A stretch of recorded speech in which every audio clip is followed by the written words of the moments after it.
келе шығатын әзілкеш ол да теміртаулық, менің атым қожаға ұқсас, Ерқанат Меней. Қарсы алыңыздар.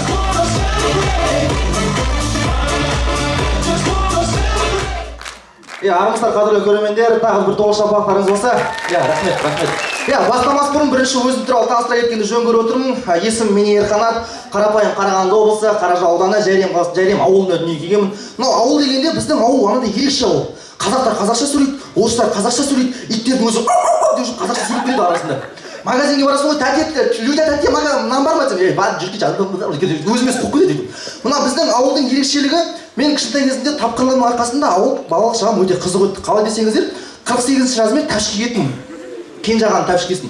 Кенжағаның өте ірі, Жайремнің адамдары өте ірі, салмақты болды. Менің әкем ғой осындай. Сосын әкеме тартқам, сол нағашыларым деп бірден өзі қуып кетеді өзіміз.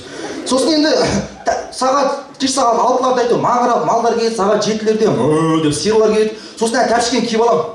48-ші размер. Ол кезде аяғым размері 32 ма сондай болды. Ана сиыр алдында тұрады, сиырдың құйрығын ұстайсың да, и таң атқанға дейін кашинетмін. Соны көргенімді менің артынан қайталайын деп ол да кашинді. Кашинді жүрген кезде ана сиыр деп бір теуді. Бетінде әдемі тұяқтың ізі қалды. Сосын ата-ана маған ұрысып тастады. Енді ондай болмасын деді. Сосын сиыр ұйықтап жатыр. Үлкен қайшықтау болдым. Сиыр ұйықтап жатыр. Бардым да құйрығым бір қырқып алдым. Сосын ана сиыр таңертең тұрып та шоке, менің құйрығым қайда дейді. Мен білмеймін дедім. Сосын анау тұрады у ішіп та бізге 20 литр сүт берді да өзі өліп қалды. Ана бейшара білмейді ау, что мен қара шай ішетінімді. Содан кейін мен енді ана сүт енді бос қалмасын, ысырап болмасын дедім да, литровый бәрі бүкіл туған туысқандарға, нағашыларға бәрі таратсам. Бәрі өздерімен өзі оланып бытыс болып жатқан жерде ауылдан кету керек болды. Сосын вертолет заказ бердім. Вертолеттің дауысын елестетейік.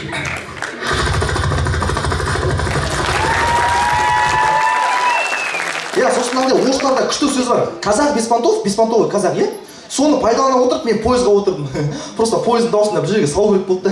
Енді пойыздың дауысын елестетейік.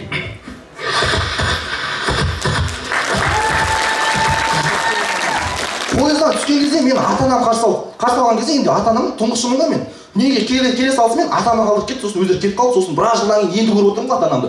Мен күшті күтіп алатын шығар, ой менің балам деп какой? Екеуі тіпті алтқа қарай кетіп барады, менің көңіл күйім жоқ. Арттарынан бардым да дедім. Бір байқағаным, әкем өте жылдам жүгіреді екен. Сосын мамам тұрып та ренжіп қалды. Тұрады айташы, мына реніш демекші менің өте үлкен ренішім бар. Мен мына жасым түріме сай емес. Және сахнаның артында тұрдым ғой.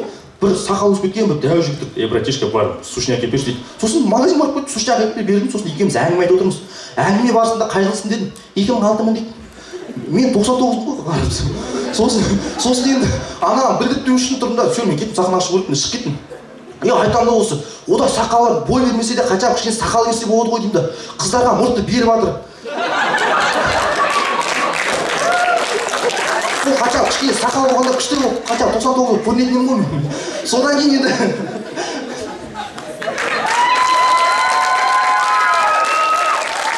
сосын байқағаным соңғы кезі мен өте андай ебедейсіз болып кеттім. Ебедейсіздің орысша аударғанда косяковый.